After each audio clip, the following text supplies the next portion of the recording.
I think my nervous system is finally experiencing safety. Like just this weekend, I knew I had to record, but my body needed to rest. And it was a full week, and I had to get my car fixed. I was babysitting, and honestly, I just was in the moment. And it's now the evening, and my nervous system is still calm enough to say, you know what? We haven't closed our loop. So here I am closing the loop. And I think the safety I feel within myself is the reason as to why I'm even able to sit here with energy. But yeah, so that's amazing.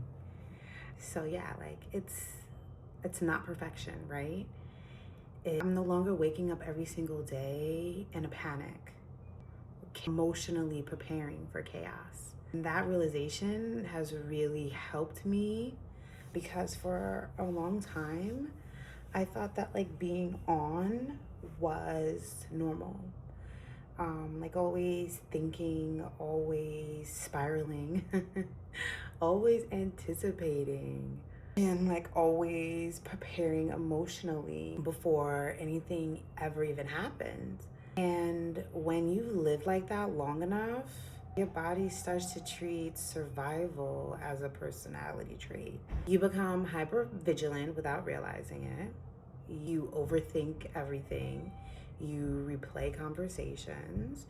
You emotionally prepare for disappointment before people even disappoint you.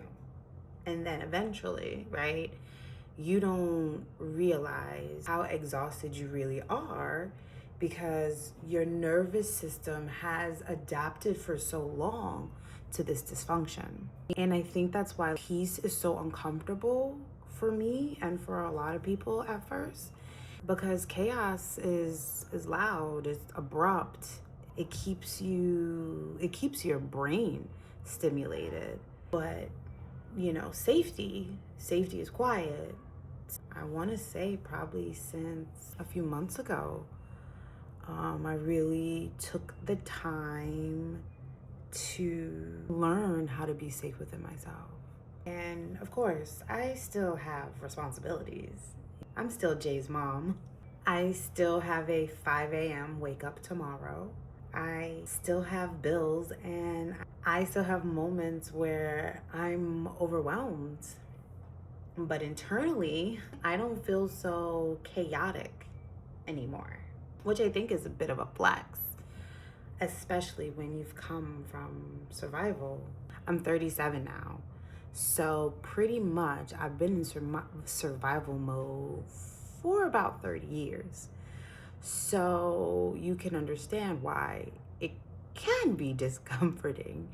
You know, change is different. And a lot of people don't like to adapt to that change.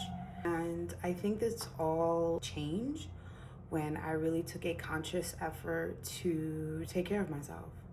And not in just like, oh, you gotta, drink your water and eat your protein. No, like I spent the last year actually nurturing myself.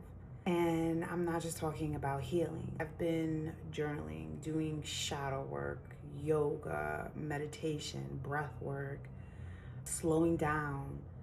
When I wasn't able to write in my notebook, I did voice notes. And it was something for me to take all the noise outside of my head and take it out. And it wasn't something that was easy for me. It was something that I kind of had to be like, okay, Rachel, you said this is what you want to do. So even if it's messy, even if you did it for the first 2 days and forgot 2 days after, get back on it. And eventually it became something where my thoughts were cherished, they were nurtured, and I dealt with a lot of heavy things that I never dealt with. or dealt in a way where it didn't hold me hostage. Because I started observing myself and how situations affect me, how I affect people, or the choices I make, or the things that I say. And, when you really want peace and you really want to change your life, you have to look inside yourself. You have to be able to look at yourself and reflect that, what we're doing fucking sucks. Let's change the script. And so that's a level of self-awareness that I never had before, where my choices weren't just my choices. And really asking myself, why do I keep choosing things that hurt me? That was a hard question to answer. And then having to answer it every single time a situation came up.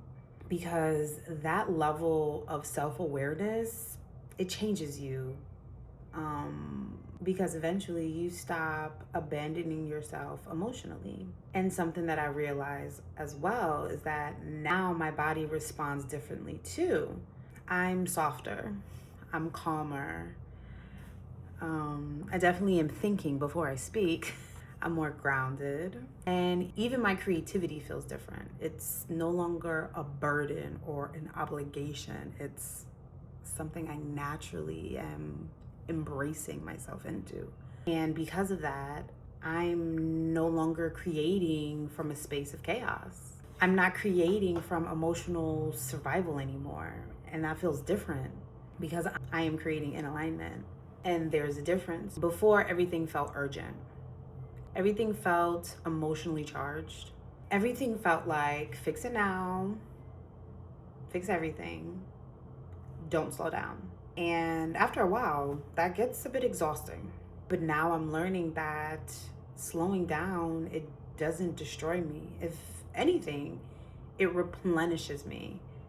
Because now I have the space that my nervous system needs to stay grounded. And being able to reconnect to myself, I think that is really where safety is. Being able to trust yourself. Not a perfect life, not constant happiness, but finally feeling safe enough to exist in a world without constantly bracing for impact. And if you're in a season where your nervous system is finally slowing down, don't mistake that softness for weakness. You survived, and now you're able to live life differently, peacefully. And if you're on this journey too, I just want to say thank you so much. Thank you for growing with me. And if this is the kind of content has been helping you reconnect with yourself a little more gently, I created something called the Healing Baddies Reset Workbook for people who are learning how to slow down, reflect, and reconnect with themselves more intentionally. The link is in my description if you want. And if you want to keep growing with me in real time, subscribe.